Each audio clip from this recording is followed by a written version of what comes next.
Oke, ada kabar super keren dari dunia olahraga kita. Timnas Futsal Indonesia baru aja bikin sejarah loh. Mereka berhasil lolos ke Piala Asia. Gila, pencapaian yang luar biasa banget. Tapi, di balik semua sorak-sorai kemenangan ini, ada satu pertanyaan. Pertanyaan penting yang kayaknya masih ngegantung gitu aja. Gimana sih nasib bonus buat para pahlawan kita ini? Yuk kita coba kupas bareng-bareng. Nah ini dia nih beritanya. Tiket ke Piala Asia Futsal 2026 udah resmi di tangan kita. Kemenangan ini tuh bukan kemenangan biasa ya.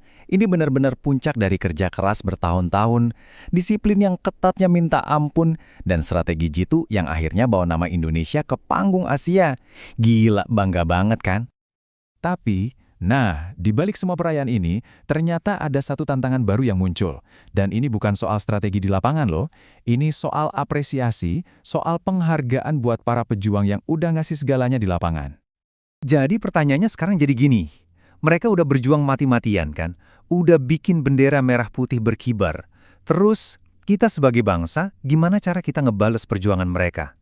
Bentuk apresiasi apa sih yang bakal mereka terima? Ini pertanyaan yang harus dijawab. Dan ini dia poin krusialnya.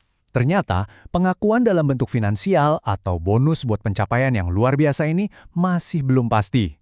Coba bayangin, perjuangan mereka di lapangan udah selesai dengan kemenangan, tapi perjuangan buat dapetin apresiasi yang layak, ternyata baru aja dimulai. Penting nih buat kita pahami bareng ya, bonus itu bukan sekedar uang kaget atau hadiah biasa. Bonus itu punya dua fungsi yang krusial banget. Pertama, ini tuh cara bilang terima kasih yang paling nyata atas semua kerja keras mereka. Dan yang kedua, ini tuh ibaratnya bensin, bahan bakar motivasi yang super kuat buat turnamen besar yang udah nunggu di depan mata. Ngelihat situasi kayak gini, Federasi Futsal Indonesia atau FFI jelas nggak tinggal diam. Mereka langsung ambil langkah proaktif, cari-cari solusi. Nah, coba kita lihat deh gimana strategi mereka. Nah, ini kutipan langsung dari Ketua Umum FFI, Bapak Haritano Sudibjo. Coba diperhatiin pilihan katanya, unik banget, mencolek. Ini tuh Indonesia banget kan, bukan sekedar minta, tapi lebih kayak sapaan publik yang sopan tapi tegas. Semacam pengingat halus buat para pemangku kepentingan. Ayo dong ikut serta. Terus siapa aja nih yang dicolek sama FFI? Ada dua pilar utama. Pertama, jelas pemerintah sebagai penanggung jawab pembinaan olahraga nasional. Kedua, sektor swasta, yang kita tahu punya kekuatan besar buat jadi sponsor.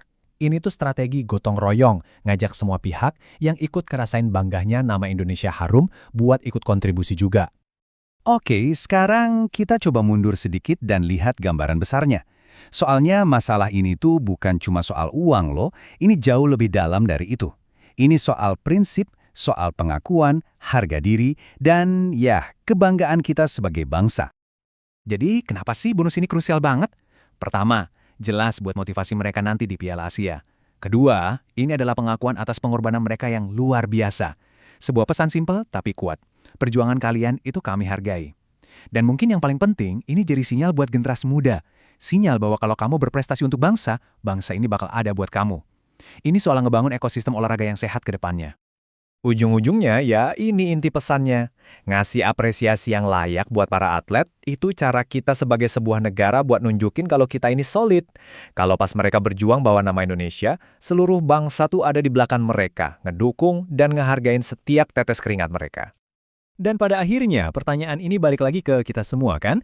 Apakah seruan untuk mendukung para pahlawan olahraga kita ini bakal terjawab? Apakah apresiasi yang layak mereka terima bakal datang tepat waktu? Pertanyaan ini kita biarkan menggantung sejenak buat jadi bahan renungan kita bersama.